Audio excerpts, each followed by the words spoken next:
because we can't look at these theories in isolation. None of them exist in isolation. We incorporate them all the time. I wanted to probe ethical egoism because ego tends to have a bad rap. You know, what's in it for me?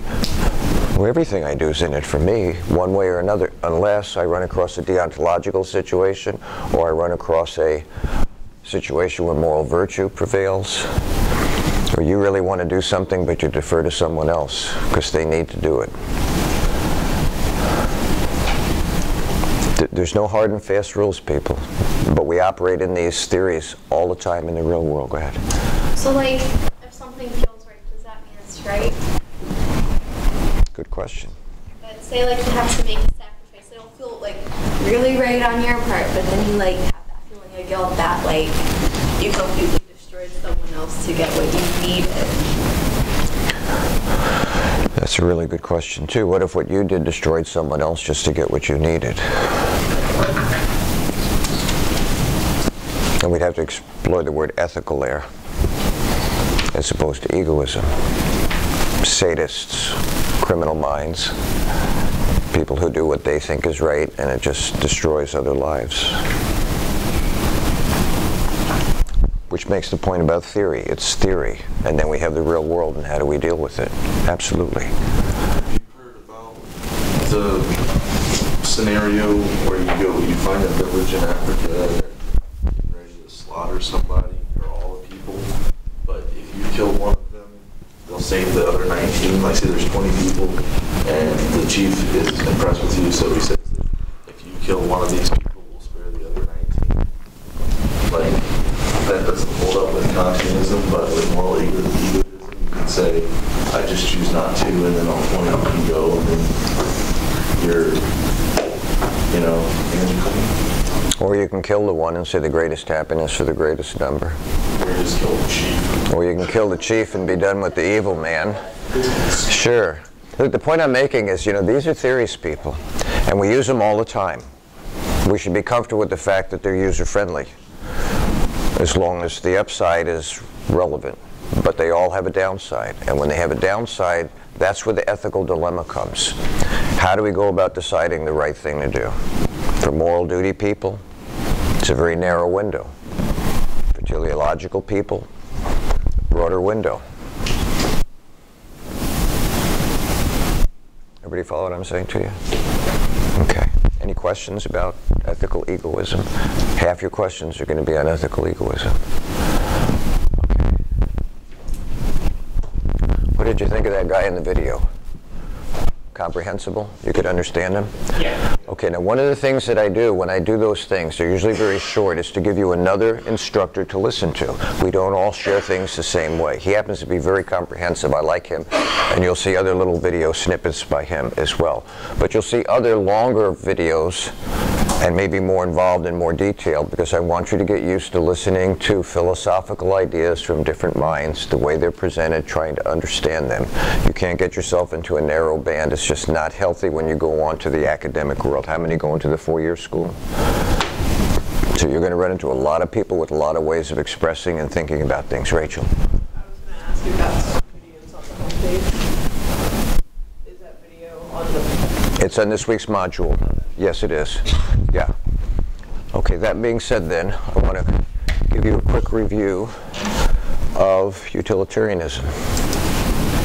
Oh, by the way, this is just what the fellows, I just broke it down into a short little page. If you want to review, it's right here.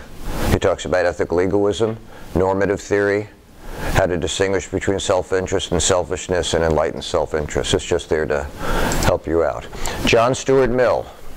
The principle of utility, again, is a British man, so he's speaking in British English. Principle of utility, what's useful, we call it the principle of happiness. Mill begins by stating that happiness, which he defines as pleasure and freedom from pain, is the only thing desirable for itself. Once again, the simple examination of his principle, how many of you want less happiness rather than more? No Epicureans in here today, huh? How many of you want less of something rather than more? Less health, less wealth, less pleasure. Mill says, thank you, Mill says that happiness is our sovereign master. People want more of it, just by nature. There are some small groups of people who desired the opposite. There are people who find pleasure in things that don't seem pleasurable to the rest of us. And they're a very small minority, and we have labels for them. We try and help them understand why happiness is in, and pleasure is in their benefit rather than how things are going for them. He distinguishes between quality pleasures, intellectual, and quantity pleasures, physical. Now, why does he do that? Because it's hard to calculate someone's happiness. Don't forget, Jeremy Bentham, his teacher, said, well, how do we decide the greatest happiness for the greatest number? He said, just count heads. Majority rules. That opens the door to slavery, opens the door to genocide, opens the door to ethnic cleansing, opens the door to all kinds of things that may not be morally correct, just because the majority want to do them. Mill sees this problem and he tries to come up with what we call a calculus, a way of calculating human happiness. The first division is between intellectual and physical pleasures. There's nothing wrong with either one of them. He, however, values intellectual pleasures as a higher value than he does to physical pleasures. Why? Physical pleasures are fleeting. They come and go. Intellectual pleasures, he believes, have more long-lasting effect on us. The principle of utility tells us to produce the greatest balance of happiness over unhappiness, making sure we give equal consideration to the happiness or unhappiness of everyone who stands to be affected by our actions. This is where his dilemma lies. He doesn't say one person, one vote. He's trying to figure out how we include everybody in this equation. He tries to do this through the distinction between intellectual and physical pleasures. There are two applications, he says, that apply to this principle. We can apply it to individual acts. Requires moral reflection each and every time we act. Mills thought this would be too time-consuming. Everybody knows lying, stealing, cheating will do life little. Will do little to maximize individual or social happiness, so the sensible thing to do is for all of us to avoid stealing, cheating, lying, raping, robbing. He says that just makes sense to us. Exceptions require that we do appeal to the principle of utility before we act. For example, breaking a promise to help someone else. So I borrow money from Jane. I need milk, I need this and that. Time comes to repay her, and there's other homeless people who need the money, I think, more than Jane does. According to the principle of happiness, I am entitled to make that evaluation. How do you think Jane feels about that? Well, the homeless family, destitute, impoverished, have nothing.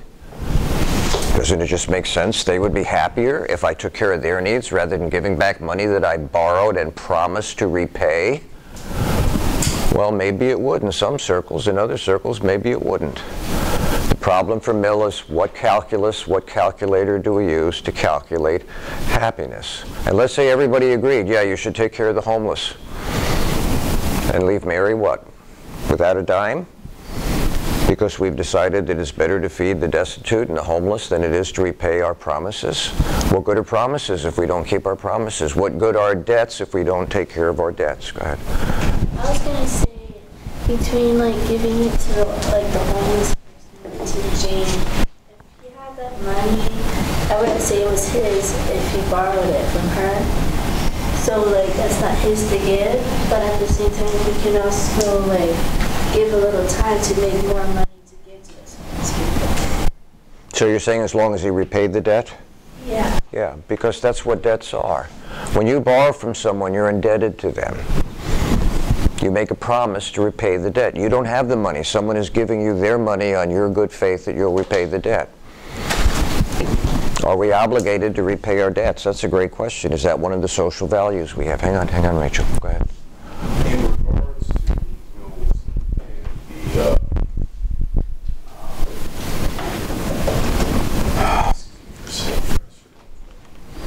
and the intellectual happiness and physical happiness, is it possible that age would be considered a key factor on what would play out more? I mean, as we get older, happiness, I mean, sure, we're happy to get up and walk around, but our body deteriorates. So does our mind, but I would believe that if we exercise our mind enough, its chances of deteriorating faster than the body or less.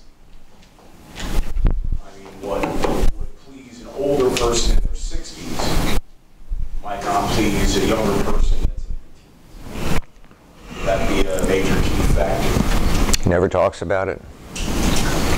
I have no idea how to evaluate. That's the problem with Mill. I have no idea how to evaluate it. Let's say when we get to euthanasia, painlessly putting people to death, we get to the point where people request it. They're old, they're done, they feel like they have no quality, and they're not interested in any more quantity.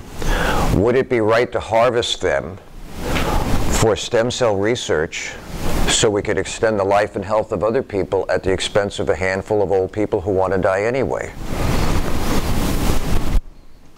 Well, ethically, that's a question. Yes. Just because someone wants you to do something doesn't mean it's right to do it to them, even if it benefits the greatest population. And they're okay with that. That doesn't make it morally sound. That's the problem again with Mills's theory, the greatest happiness for the greatest number. How many of you would like never to get sick again? I'm not user-friendly when it comes to sickness. And the body's beginning to wear. It would be nice not to have replacement parts.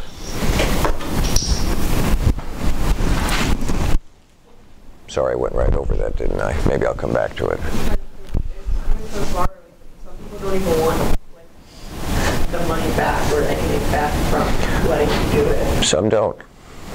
My youngest borrowed money from me to pay off all his credit cards, thinking he was going to get a big return on his taxes, and he didn't. And he felt really bad.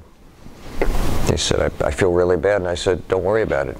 I wouldn't have given it to you if I wanted it back. You don't lend money if you can't lose it. Well, where's that principle come from? That sounds kind of stupid to me. But that's part of the principle, right? Say what? I like that one. Sure. I mean, if you're giving it to someone, you're putting it in their charge. These were circumstances, I mean, my son's honest. He didn't anticipate this. We talked about his taxes long before I decided to do that. Oh, well, life happens, right? That's not what we say, but, you know, life happens, right? What are you going to do about it, you know? Break my relationship with someone over money? Are you kidding me? Well, some people do. I know fathers never talk to their kids again over money. We can also apply the principle to rules. Following this method, we apply the principle of utility only when we're considering which moral rules to adopt, which rules will maximize happiness if generally followed. A happy society is generally thought to be better than an unhappy one. Therefore, utilitarian concerns often come into play in the moral reasoning of many. Minimum wage from $8 an hour to $15 an hour. By the way, if you move to Portland, Oregon, you make $15 an hour. Of course, you leave with heroin addiction and you live with a whole lot of other things, and maybe you're okay with that, maybe you're not. I mean, life comes with a balance of things, right? But the greatest happiness for the greatest number. That's why we have wage increases. So what calculus do we use? Mill thought about this. He said when it comes to intellectual pleasures, we should measure intensity, duration, certainty, how long will it take to experience the effect, the same positive effect, chances that it can be repeated, chances of no negative effects occurring, and the number of people who will be affected. Yeah, that's not a bad calculus. I don't know that it's all-encompassing. I don't know that it really passes the bill. But at least he's understanding that there's a problem with the principle of utility. How do you calculate human happiness? Well, we all look the same in many regards, but we're not all the same. Some people are affected this way and some people are affected that way by the same exact